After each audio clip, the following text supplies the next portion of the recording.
I liked Donut County quite a bit. The quirky little game from Ben Esposito has an undeniable charm to it. It tickles all the old Katamari cravings with its silly plot, catchy music, and extremely simple mechanics. As you can see here, you're a little hole. You move with the controller, mouse, or finger if you happen to have this on a mobile device.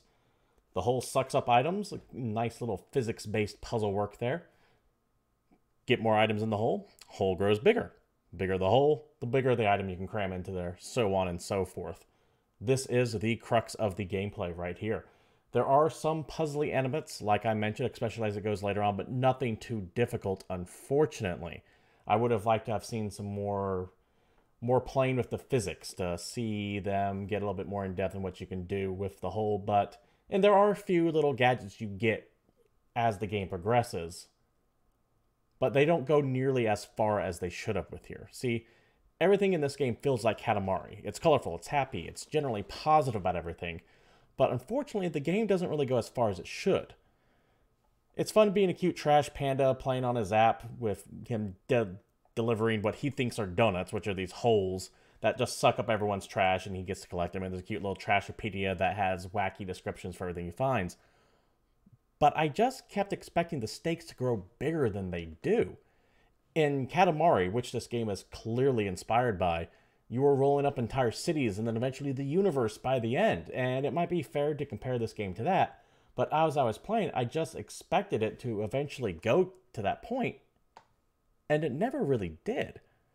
There were some hints of it possibly leading there toward the end with a freeway and a bunch of cars driving into the hole. It's really satisfying once you get to the bigger stuff and you gobble up a couple buildings, but it doesn't come close to the sense of scale Katamari had, leaving me just hungry for more.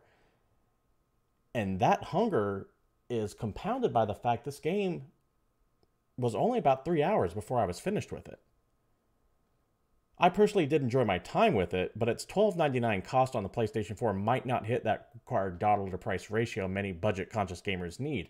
And keeping in mind, I was given this game for free. I don't know how I would feel about it if I would have spent $13 for only about 2.5 to 3 hours of gameplay. It's a testament to the game that I want more. I wanted to keep playing. I was genuinely disappointed when it was over with because I wanted bigger levels. I wanted to see what more can be done with this hole. I wanted to see what other abilities the hole can get, which sounds weird, but there is an ability that you get as the game goes on that involves you spitting stuff out. I want more of this game, which means it's a recommendation, right? If I want to keep playing after I'm done playing with it, you don't get a bigger recommendation than that. But I just don't feel there is enough here to necessarily justify the cost. Like I said, 3 hours or so. Now, if you're good with that, I recommend it. This was very relaxing. The soundtrack kind of brought me down, not in a bad way, but kind of calmed me down a little bit. It's a good way to unwind, especially if you're on a commute and you can bust out your phone and play it a little bit. Just don't expect all that much here. What you're seeing here is roughly what you're going to get. As you can see, there's a little puzzle right here. There's a few things like that, but nothing that requires too much brain power to have to put toward figuring it out. For the most part, almost everyone, I use that dangerously, right? Almost everyone should be kind of able to figure out what's going on within a few minutes of each other. There's nothing super tough about the game. And that's not necessarily bad. But don't go into this thinking it's going to be Portal levels of difficulty. Overall, I loved Donut County. I absolutely recommend it if you can handle the fact that you're only going to get about 2.5 hours, 3 hours a game for anywhere between $10 to $15. I know that can be an issue.